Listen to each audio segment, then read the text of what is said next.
Small space living is where city life is heading. That's a fact. So you want to maximize your space and have a fantastic garden. You want something that's livable, but you also need something that's stylish. And when you're planning a garden, you can't forget the harsh Australian sun, otherwise it's just going to die. So let's see if we can tick all those boxes in this small space here. So let's take a closer look at this courtyard. Well, I know it's hot because no plants are surviving. We've just got a couple of old figs here. The fence, it's in good condition, so I think I can paint that. And the paving's not too bad either. I mean, it's filthy, but once it's cleaned up, the colour is really going to set the tone for the rest of the garden. And because it's so hot, I want to put in a bit of a shade structure, but something that looks architectural so it can be seen from inside the bedroom as well.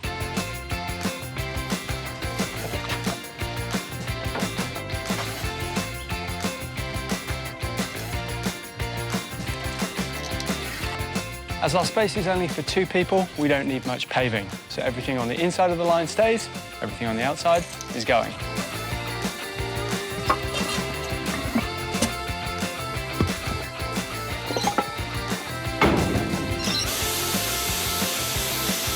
Whew. Well, that's certainly much easier than lifting it all up and relaying it.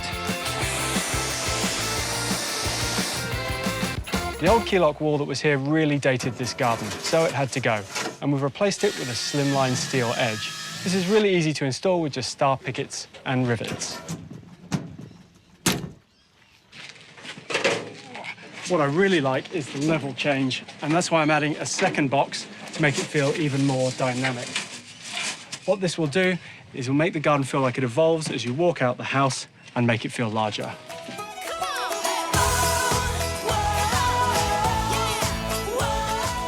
For our shade structure, I could have just used a simple sail, but that wouldn't have looked very nice. So I'm keeping with our minimalist theme, and I'm using timber. Now, this is going to add warmth and give this garden a real upmarket feel. I'm using treated pine, and I've given it a coat of stain to make it look expensive.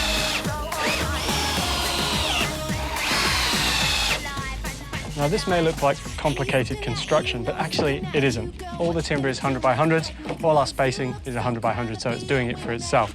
It's just rinse and repeat, but it does give us a nice, intricate detail.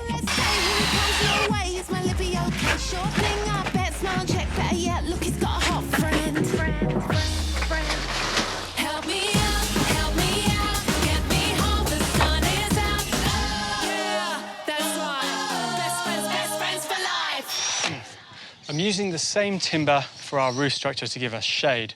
Now, I'm going to have 2/3 overhanging, so it's cantilevered, and 1/3 out the back. We're putting 3 screws in to make sure it doesn't fall over, and I'm going to thread some booker rod through the end so it stays nice and tight and doesn't twist over time.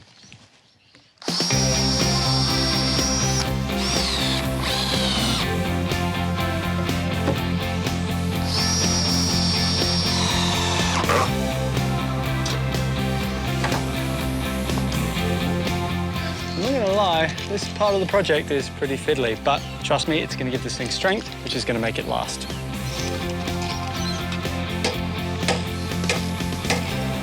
God, garden gnomes have come a long way, haven't they?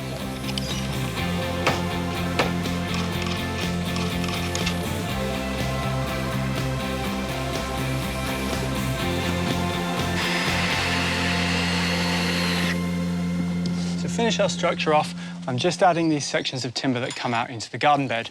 Now, this is the structural part, and this is just for look. We're going to fill it up with some granite and some planting to soften it, but it gives this a great sense of scale and puts it back into proportion. Just because we're doing a low-maintenance, minimalist garden doesn't mean I'm going to shy away from plants. If I do, it's just going to feel lifeless and stark. And I've got 3 different types. We've got a tree, some cactus, and then this array of fantastic grasses. The taller one is called Pennisetum nefrae. It's going to give us a bit of height. Then we've got something with a real erect, upright habit, which is this Poa Escdale. And then to contrast with that, have a look at this fantastic Carex called Golden Curls. This is going to look like waves all over the ground. Perfect. Oh, it may seem a bit strange that I'm putting a tree in such a small space, but we really need something to balance the size and scale of our structure. This is the perfect thing for it. It's a crepe myrtle. Now, this isn't going to get too big. You can cut it back. It's deciduous, so it's going to allow winter light through and protect from summer sun, and it flowers its head off all over the Christmas period, so it's perfect.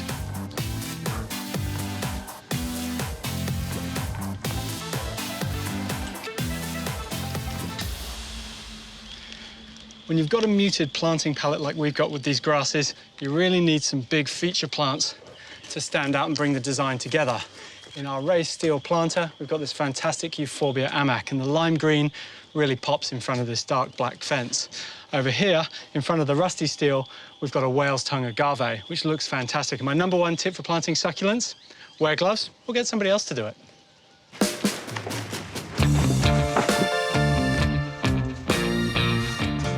We're finishing our garden off with some mulch, but instead of using an organic mulch, I'm using crushed granite or deco granite. This fits with our theme perfectly, and unlike an organic mulch, it's not going to break down as quickly, so it should only need topping up every couple of years.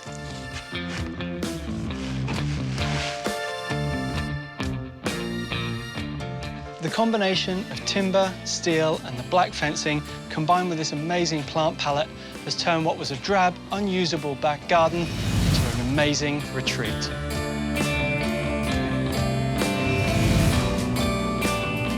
And the best thing of all, it's going to thrive in our harsh climate.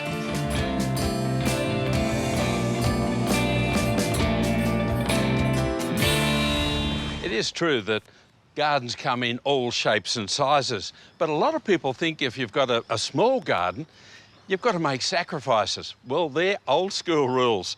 Believe you me, small gardens actually fill with potential. To just let go, gonna have one hell of a party.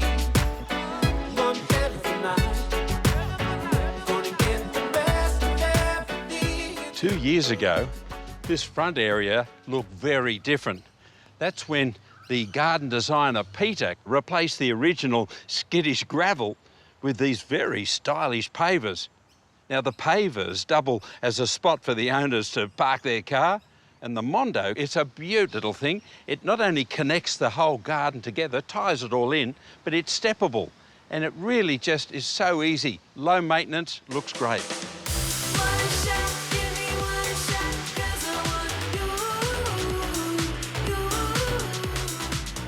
Now, this aspect is northeast facing, so for 2/3 of the year, it's in full blazing sun. And like the Mondo grass, everything has to be really tough.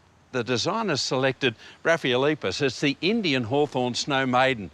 White flowers later in the year, but evergreen dark foliage. The frangipani came out of a big old pot that the owner had and really loved it. It's been given pride of place right in the middle. And also the flowers and the perfume, it all sets it off nicely.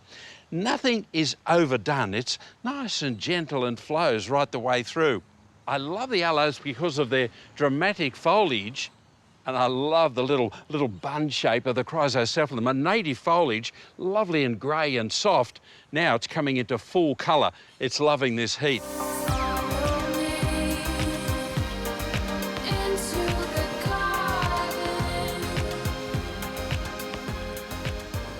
South-facing side passages are always a dead zone, but not here, because they've come up with really clever plant selection. First up, these olives. I love the grey foliage. It's letting plenty of light through. It's also creating privacy from the next door neighbours. And these are as happy as Larry because they're coming into fruit. And they've planted hydrangeas, but not just any old hydrangeas. It's N+ Ultra. Look at the foliage. It's like cabbages. It's strong and lush and vigorous. But the flowers, well, it's a real journey in itself. They come out white, then slowly go to pink, then they get this lovely purpley red mottling, and then eventually they age to green. That's a long process of many, many months.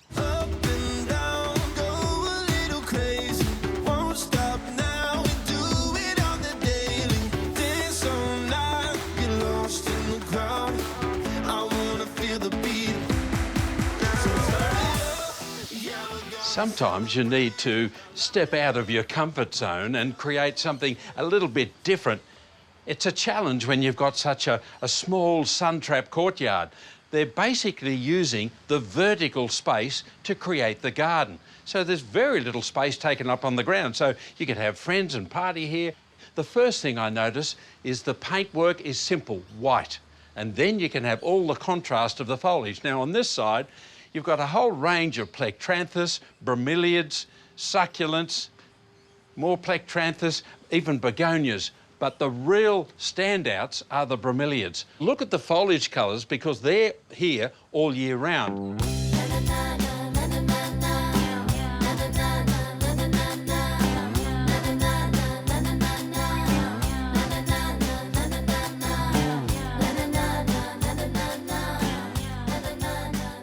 Peter, I love what you've done here. It's just beautiful. But what was it like when you arrived here in the backyard? It was just a blank canvas, Graham. There really wasn't anything. It was grass right to the boundaries, and really it was a great advantage to have that because we didn't have to unpick a whole lot of extraneous planting. While the fences are exposed, it makes the garden look much more limited. So to lift the eye up and over the top of the fence line, you need to conceal all the fencing all the way around. And that makes the garden look more expansive. And this is Calliandra portoricensis. White one is quite unusual. It's got an interesting ferny leaf, hasn't it? Yeah, almost like a wattle. The other interesting part about this plant during the summertime is when it gets to around 5 or 6 p.m, all of those little radial puff-shaped flowers open. So just at cocktail time, you've got beautiful scent. Lots of foliage, lots of texture. It's so clever.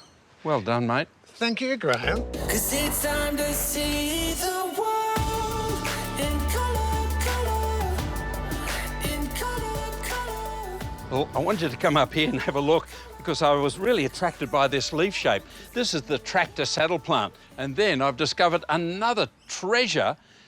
This is Medanilla. Now, they grow it in Singapore and up in the tropics in the Philippines. How good is that? But that wasn't why I came up here. It was to actually show you the privacy is starting to happen with bougainvillea going right along that fence line. Flowers starting to appear and foliage, so it's going to look really good in time. But there's still plenty of space. If you run at 45-degree angles, the veggie garden beds, they're facing north, so they've got perfect sunshine, and you've got tomatoes and leeks and a whole lot of herbs all coming into growth. I'm shining.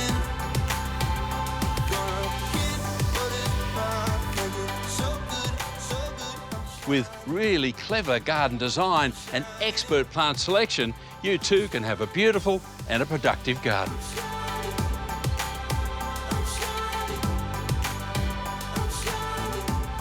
Just try for a minute to picture your favourite garden. So it might be one of those big famous gardens that attracts busloads of visitors, or it could just be a really cleverly designed suburban backyard. I'm about to show you one of the best potted gardens that I've ever seen, and I think it's going to quickly make it to your list of favourites. Baby, my heart's not in it, not even another minute, so don't even come my way. I'm over it, baby, my heart's not in it, not even another minute. You know, there are so many advantages to growing plants in pots. From a practical point of view, they're a really great way to overcome tough soils and get really great results with your plants. And from a design point of view, you can play around with different shapes, colours and textures. You can chop and change your plants from season to season, and of course your pots. And if you're a renter, you can take them all with you when you go. So you can feel strong, you've got to be right, so I must be wrong. One thing you might not have thought of doing with pots is using them to create layers or levels in the garden. So you'll notice if you look around that a lot of the plants in pots are actually raised on things like gabion plinths, maybe a bench, or even an upside down pot. There's also some great examples here of how you can create a microclimate in a garden. So above us is a beautiful gladitsia tree, so it's got a shady canopy that's providing the perfect microclimate for shade-loving plants like bromeliads and bird's nest fern to thrive. One of the things I love about this garden is the plant choice. So you can see that the plants have been chosen for their architectural form and colour and year-round interest, which means, of course, that no matter what time of year you look out into the garden, it's going to look fantastic. Plus, you can, of course, use pots to feature plants that provide seasonal colour and interest, so you get splashes of colour at different times of the year, like this beautiful begonia.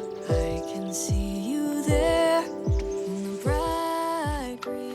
Of course, pots are at home both inside and out, and this garden does a beautiful job of blurring that line between the two. You'll see that the plants have been positioned up high, so when you look out, you're sort of seeing this wonderful wall of green.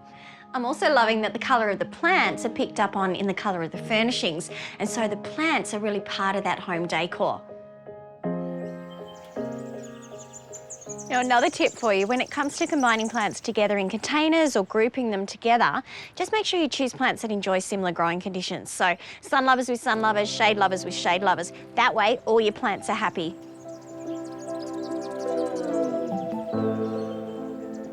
I wanted to bring you back to the front of the garden to show you just how well this garden really showcases what you can do with pots. So for example, this big bowl here forms the centerpiece of the design. It's a focal point, and it's got this gorgeous Madagascar palm, which you wouldn't want to mess with this fellow with those spines.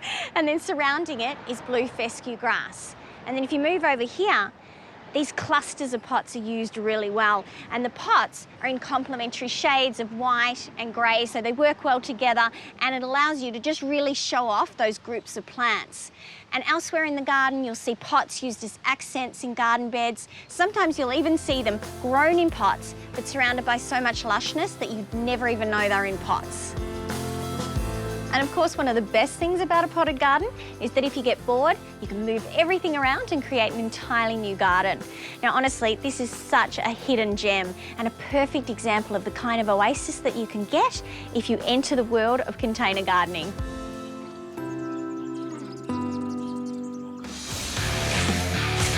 The kids here don't use the old sandpit anymore, so it's going to get a whole new life. Pretty fussy clients. Now, as far as this little patch of earth goes, for a couple of gnomes and their friends, it's like having an acreage. Little veggie patch, a dry creek bed, somewhere to call gnome would be perfect for these guys. Now, if you just tipped the soil on top of the sand and didn't do anything else, it'd be okay, but it'd be like layers of lasagna, and the roots might only grow in that top one.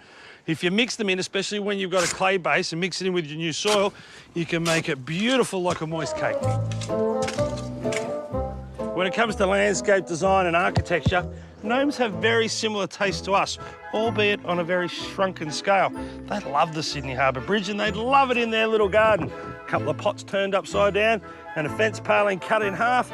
It's as pretty as the Harbour Bridge, but you don't have to pay a toll or fight the traffic.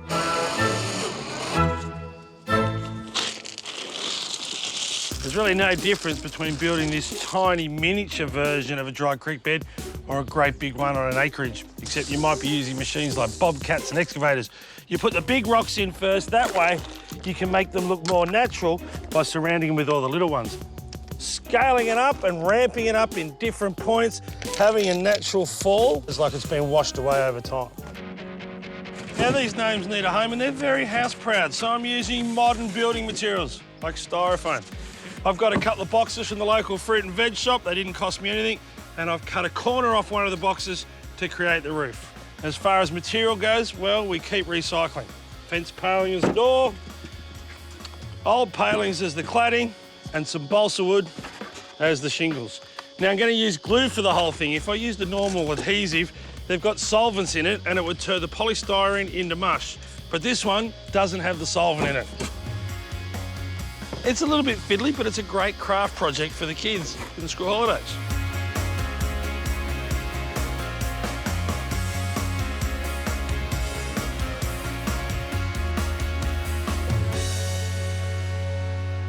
Gnome's sweet gnome, and bang on trend because small house living is all the rage. For the roads and paths, I'm going with a soft leaf buffalo because the gnomes, if they fall over, need to fall on something soft. You can buy this down at Bunnings all over the weekend and sometimes during the week for about $10 a roll. Gnomes know the importance of clean living, off-grid and organic, so they've got their own chooks. How cute's that?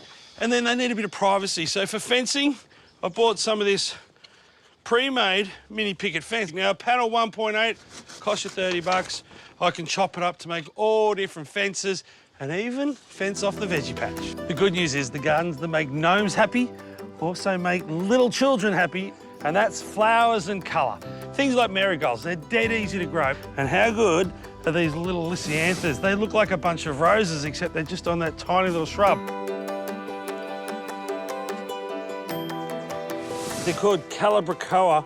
They're like a tiny little petunia, and they're called tricolours because you get this beautiful pink, the cream and the yellow. strawberries. That's going to get kids and gnomes happy in the garden.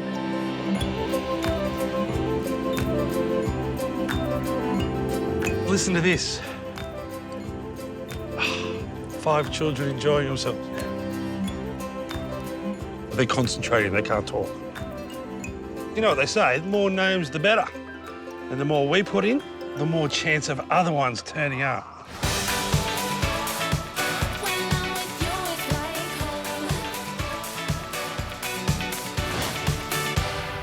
What was that?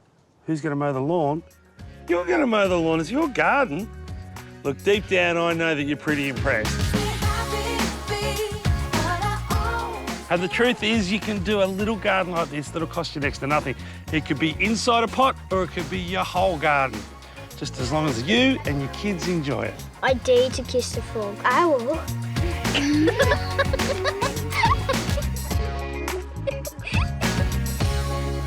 Australia is a huge and diverse country, from the Arctic highlands of Tasmania to the relentless heat of the interior. The weather conditions really are extreme. So it might not surprise you to find out there are over 24,000 different varieties of Australian native plants. But how do you know what's going to work in your garden? Well, you need to work out what's endemic, and the best place to work out exactly what that is at your local botanic gardens.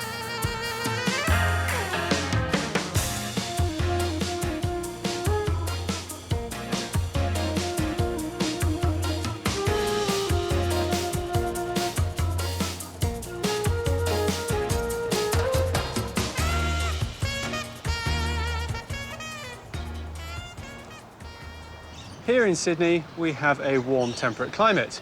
Not that I'm really feeling it today. And the Royal Botanic Gardens, right next to the harbour, not only has this incredible view, but it's got a huge array of endemic plants. We've got acacias, grevilleas, chrysocephalum, the list goes on and on. And they're all loving this hot northerly spot here in the Rockery.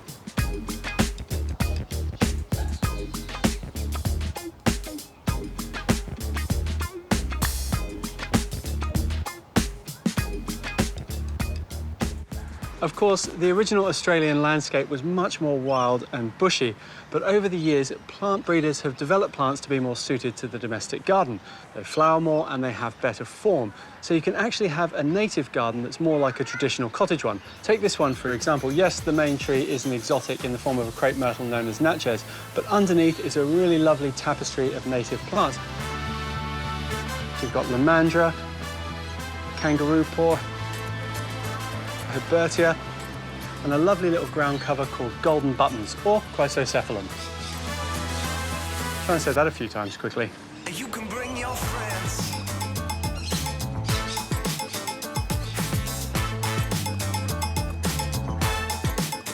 Yeah, bring your friends. The rear garden of this property is really quite small. We've only got about 60 square metres here, but it feels so much bigger and really quite dynamic, a space you want to move around and explore. And part of the reason for that is the use of trees. There's 4 trees in this small space, but they give you these vertical sentinels which sort of baffle the view and make you want to explore more. The main tree they've used is this Tristaniopsis. Now, I love this variety. It's called Luscious, and it's got a really lovely conical shape to it. The bark is bright white, but the stems are black, and it's got a lovely glossy leaf. They've also got a really clever trick here with the size of the space. They've only put 4 seats in here. It would be tempting to have a nice big table, but then you wouldn't have space to move around. So by going a bit smaller, it invites you to the back of the garden.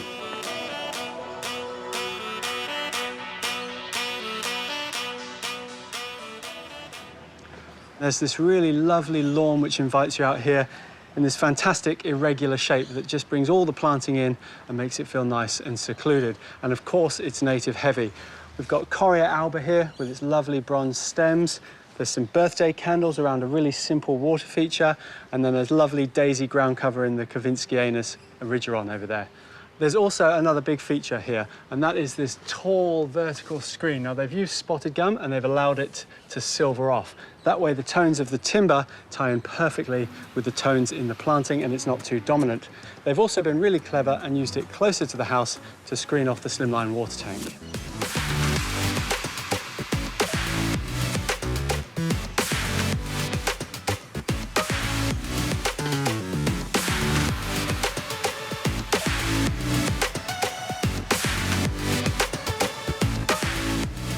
I really like the combination of exotics and natives in this garden. Take this helichrysum or licorice bush. The silver just ties everything together perfectly. And what family garden wouldn't be complete without a bit of a veggie patch? Here in raised steel planters, and these colours work really well with the Australian vibe.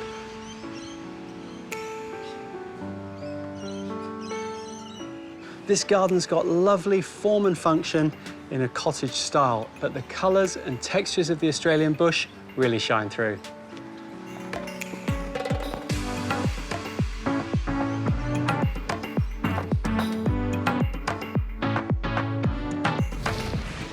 When it comes to improving part of your garden, you might go into it with great expectations.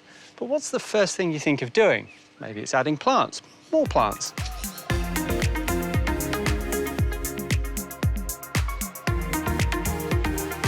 How about you approach it from a different angle that won't cost you a thing? Adding character at the start with things you got laying around.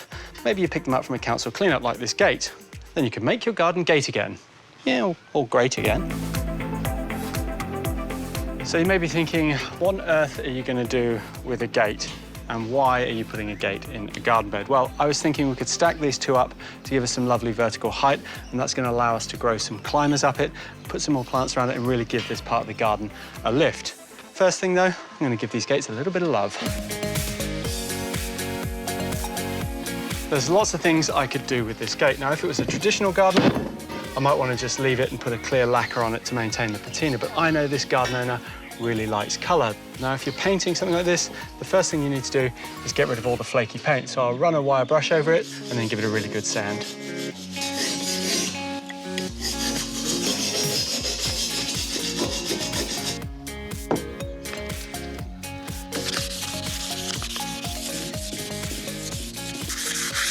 Right, with that done, I'm just going to give this a wipe down to get rid of any of the dust, and I'll give the table a clean off as well. Then I'm going to give it a spray with a primer. Now, this makes sure the top coat sticks properly so it doesn't flake off again.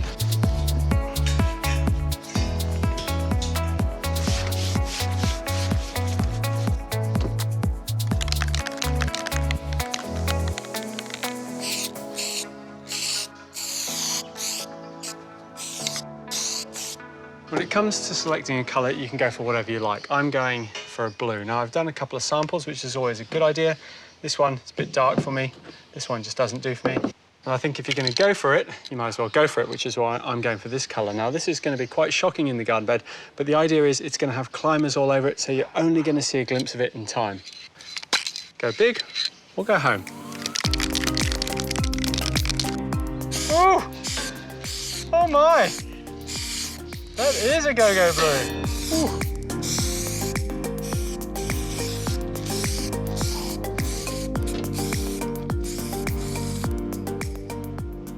With our gates drying, I'm moving on to the frame to support it, and I'm using an H4 treated pine post, which basically means it's not going to rot away in the ground.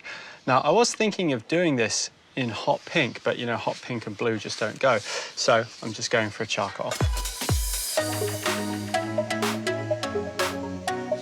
To create the frame, you need 2 posts and a top rail, and now this is dry, I'm just going to screw it all together. The dimensions of your frame really depend on what you're trying to mount. Our gate's about 1.35 and we've got about 2.4. I'm just going to bugle down through the top, but I'm also going to put a brace on about 1 metre up from the bottom. That way, when it goes into the holes, the posts are going to stay nice and parallel and the gate will fit perfectly.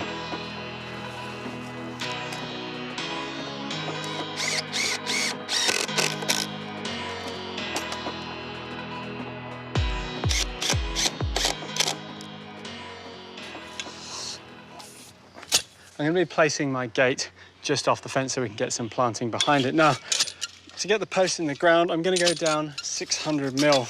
That way, when it's laden with plants, it's not going to go anywhere.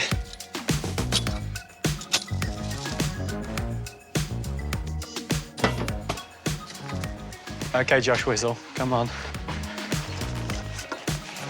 Let's go, Hercules. Nice and snug. Thank you. May I please have the bubbly stick? Yes, sir. Why, thank you. Oh, The human spirit level's at it again, Shaun. No one better. We don't even need a brace on that. It makes me really, really happy. That one? You can't get good help these days. Perfect, thank you. Bit of water in there.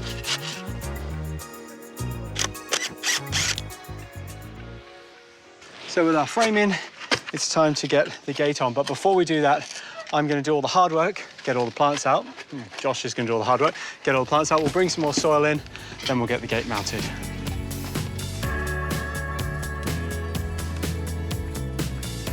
I thought I said pink brackets. Nah, sorry, mate. No? Didn't match. Does it hold? Holds well. It holds, that's good. Well, let's hope some plants cover this.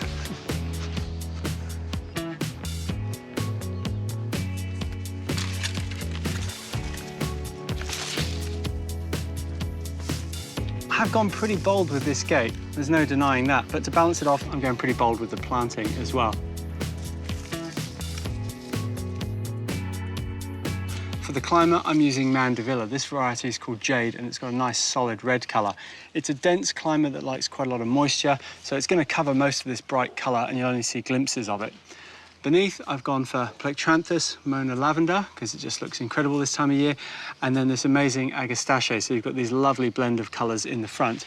Between the gate and the fence, though, my grandma always said, blue and green should never be seen unless there's something in between, and my something in between is Magnolia grandiflora teddy bear. It's a really small tree, gets lovely white foliage, but it just gives a nice backdrop to our gate. It's really important when you're putting your climber through your structure to take it off the bamboo cane properly. Then you untangle it and you can twine it through the gate. Because they're grown up and over the climber, you really need to take some time to separate the tendrils out, and that way you'll get much more height when you put it on your gate. Well, our gate certainly is blue, isn't it? Well, it catches the eye and it draws you in to give us a sculptural element that you can grow plants up. And combine it with our bright colour scheme of planting, I think this looks pretty gate. I mean, great, of course. Cute as a button. For street appeal, you can't go past a Federation house with a picket fence, a Mariah hedge, and a simple but lovely landscape out the front.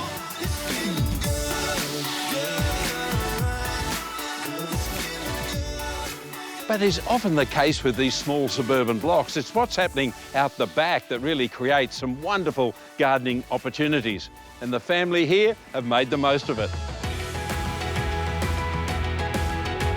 Hey. G'day, John. How are you, mate? Very well. How are you? Good, good. This is fantastic. So how long have you been here, John? We've been here for about 15 years. OK, so what was it like when you came out and looked at it? It was just a big open space with nothing except for a massive camphor laurel tree there. Oh, glory. Yeah, which basically shaded everything. Three or four houses. Yeah, so you got in expert advice? We did. Because what, 16 by 16 metres? Yeah. But there's a lot of features that you've crammed in here, but it doesn't feel crowded. No, they've packed in a lot, and it's been amazing. Like, what they've actually done here is really good. So how do you create a garden that has to be multi-purpose? In a family, they've all got their own ideas. Now, whether you're doing it yourself or you get professional advice, the first thing you need to do is to talk to everybody to see what they would like. If you start off with a list, you might find that that's really going to dictate what ends up being the garden, an area for everybody. But the real trick here that I think is really dominating the whole garden, in a backyard where we've all got straight fences, they've gone with a circular lawn. In this clever design, Mum gets her own special space too. This is Julia's little secret hidey nook where she can sit, read a book, relax. The sandstone underneath here, which is the footings and for the garden bed edging, was recycled from a previous garden job that they started here. Notice this beautiful timber. It's quite an unusual shape. It's a great colour, and it's been reproduced in this Courtyard steel raised garden bed. And the plants, simple and easy to grow. On this raised level, you've got the Aussie native grevillea, flowers virtually all year round. the kiwi version of the hebe. Lots of different varieties. This little purple one, it flowers not only in the middle of winter, but right throughout the year once again. So you've got colour at different times of the year. Now, down into ground level, you've got the native Westringia, the coastal rosemary. Just a light trim, and that's all they need. Waiting for you. Waiting for you. I think this has to be the most functional and interesting veggie garden I have ever seen. It's on this beautiful curved pathway. You've got these timber structures overhead. Doesn't block out the sunshine, but it does increase its interest factor. The garden beds, for a start, have been raised up, hardwood, so they're going to last a long time. Drainage, perfect.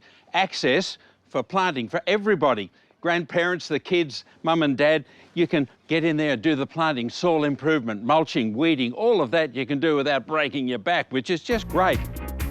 They talked about it behind our backs.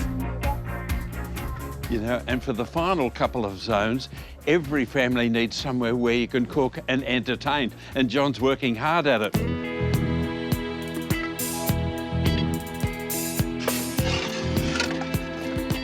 But the other area is the kids zone, and it's just perfect because it's, you know, well, the trampoline. You can hardly tell that it's there. How you going, kids, all right? Hi.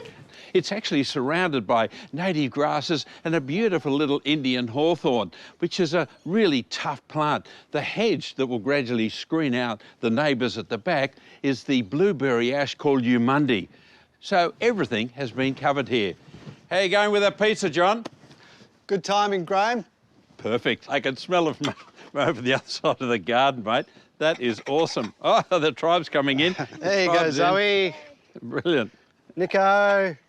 This is fantastic. I cannot believe this whole space is only 8 months old. Yeah, oh, it's been fantastic, Graham. It's brought the whole family outside to enjoy this lovely backyard. What do you reckon, kids? Is it good? Mm-hmm. Well, you can't beat that, you know. It's been a masterclass in solving a problem in a small garden with so many different features. Here's to you, John. Well done. Thank you.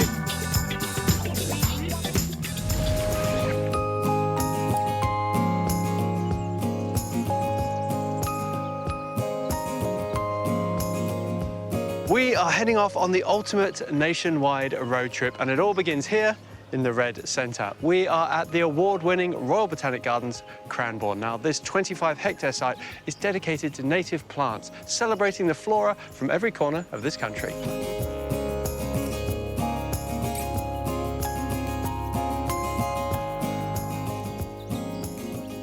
This is the Red Sand Garden, and it's one of the first things you see as you enter the gardens, and it is so dramatic. We've got these blobs of silver foliage, which are larger as I stand here, and they get smaller as they go off into the distance, making this garden feel larger than it is. Over my shoulder, you've got these landforms of red dirt. They're crescent-shaped, and they represent the sand dunes. And it's the combination of the single species of silver foliage and the red earth which really immerses you and makes you feel like you're in the desert.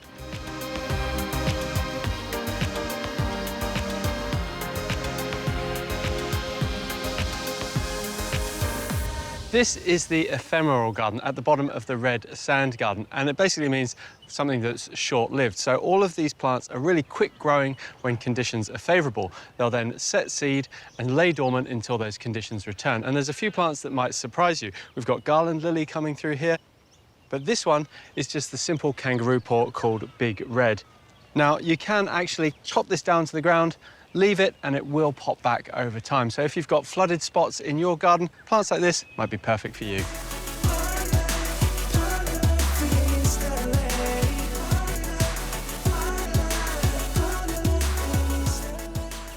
The next series of gardens can be explored along the western edge, and you can do that along this big straight path, or you can take one of the meandering paths off to the side. Now, when it comes to the bush, you might think it's all the same, but these gardens will show you the various faces the bush has to offer. You're on my mind, repeating. You're everything I wanted, and so much more. This garden is all about the mighty ironbark. Now, this tree used to cover so much of Victoria, but when European settlers realised that it was an excellent building material, well, it's reduced down to about 25% now. I absolutely love the bark on this tree. It almost looks like it's survived a bushfire, and it only gets more pronounced the older the tree gets. Now, surrounding this is native grasses, as well as this tall everlasting, and it's a great way to bring light against the black of the trunks. But you know, one day we'll conquer this land, 'cause we're fine and we'll burn. The next pocket features significant plants from the Grampians region, including box eucalypts, which look incredible emerging from these large feature stones. Underneath them is the blue nodding lily. Now, many of these specimens were collected by the horticulture team over several field trips.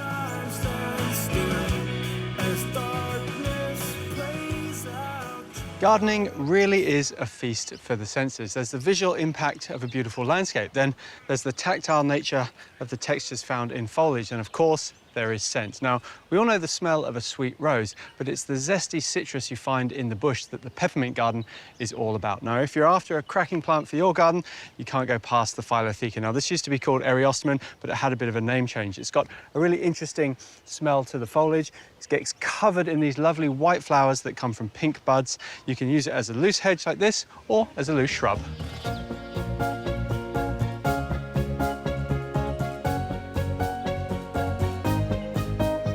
As the forest opens up, I'm reminded of the array of colours the Aussie bush can provide. We've got purples, yellows, reds, even lime green in the form of lime wave lomandra underplanted by these scribbly gums. Now, this is a great garden plant. It can take wet soils or dry soils alike.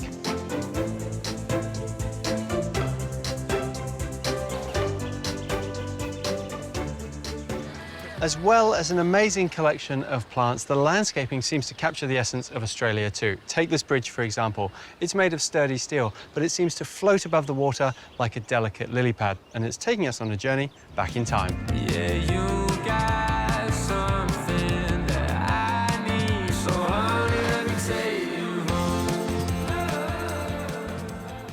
About 180 million years ago, Australia was part of a larger landmass known as Gondwana land. Now, I wasn't there, and I can't prove it because there was no Instagram. However, there's plants dotted over all the lands that prove that it was once one large mass, and things like this are that proof. This is the macrozamia. It would have been dinosaur food to feast upon, and you can come to the aptly named Gondwana land garden to see it all. It's on you. You're out of time. It's all world now. It's time to take off your miserable disguise. This is the Weird and Wonderful Garden, aptly named because it's filled with weird and wonderful plants, things like this Queensland bottle tree behind me. But there is one thing that's really caught my eye, and it's this lomandra patens. Now, I haven't actually seen this before, but if you take a look, it's got a huge amount of flowers borne deep in the foliage, so it gives you a really interesting effect. Just put your hand in mine. You're my connection, my intervention, pure relation. Looking after so many plants must be a real joy for the horticulture team. Now, John, you are the head of horticulture here. Nice to see you again. You well? I'm good, Yeah. I'm good. So we always tell people, get the right plant for the right spot, but you've got desert plants growing in the middle of Victoria. How on earth do you do it? It's a really good question. I mean, one of the lovely things about Botanic Gardens is the diversity of plant material that we're playing with. But, I mean, you're dead right. We're in the Weird and Wonderful Garden. And if I just look around here, we've got plants over here, rickeas, that come from, you know, high rainfall, high altitude, cool climate Tasmania. And just over to our right, we've got things from Western Australia. And you'd think, you know, they're only 10 metres apart. How is that possible? It's about microclimates. So these rickeas are sitting on the south side of the rock, so they're protected from the sun for, you know, most of the day. Yep. And where this Aeromophila is growing is perhaps one of the hottest places in the Australian garden. So, yeah, understanding the microclimates and then selecting species that are suited to those microclimates, I think just is a good horticulture. I think those same principles would apply in people's home gardens. And do you do work with the soil as well? We tried to garden with the original sands here and ameliorate. Right. So if it's a desert dweller, we would make sure that the drainage is perfect that it can't sit wet and cold in the middle of winter. And if it's a forest thing like these rickeas from Tassie, we'd be adding compost and trying to retain additional soil moisture. So do you go and find them? You go on hunting trips for these plants? Yeah, we go on field trips, yeah. Yeah, wow. We've been, in the last, I don't know, 5 or 6 years, we've probably been on 50 or 60 field trips. Okay. Mostly in southeastern Australia, but we did have staff clambering up mountain peaks in far north Queensland looking for sort of cloud forest flora. Yeah, sure. And I've noticed there's a lot of wildlife in the garden, isn't there? I've seen bandicoots and birds and all sorts of stuff like that. It's a haven. Yeah. But it wasn't originally envisaged as being a wildlife garden. Yes. It's a little bit of, build it and they will come. Yeah. But yeah, the little bandicoots, I mean, this is a stronghold of bandicoots in urban Melbourne. Because they're endangered, aren't they? Yeah, critically endangered, Yes. yeah. Now, I won't ask you what your favourite plant is because it's like picking a favourite child, but do you have a favourite garden that you like to go to? Yeah, no, it is like picking a favourite child. The eucalypt walk for me is the area that probably resonates most for me. Eucalypts are kind of ubiquitous in the Australian landscape, and about a third of the site's been dedicated to knowing, growing, interpreting, understanding our eucalypts. Step aside, 'cause I'm an ace. Play the window and see your poker face. Pink champagne, so very late. Down where the rivers meet the coast, there is plenty of water, but it's often brackish and salt-laden. The poster child for these conditions is Melaleuca lineariifolia. Its common name is snow in summer, and that's because when the heat hits, it gets covered in white blooms. But the rest of the year, you can enjoy its papery bark. And I'm struggling again, perhaps not so openly. And I'm missing all my friends. And our journey ends where all good road trips should, down by the beach. This is the Seaside Garden, and it's filled with hardy plants you could try at your own home, like this leucophyta and these melaleucas. Now, I love the way these have been pruned to make them look like they're windswept, and I think it's fantastic the way they tie in with the timber sculptures as well. This garden is really incredible. It's no wonder it's won so many awards. Hopefully, it's inspired you to try some of this planting at your house or even come visit yourself. Either way, you won't be disappointed.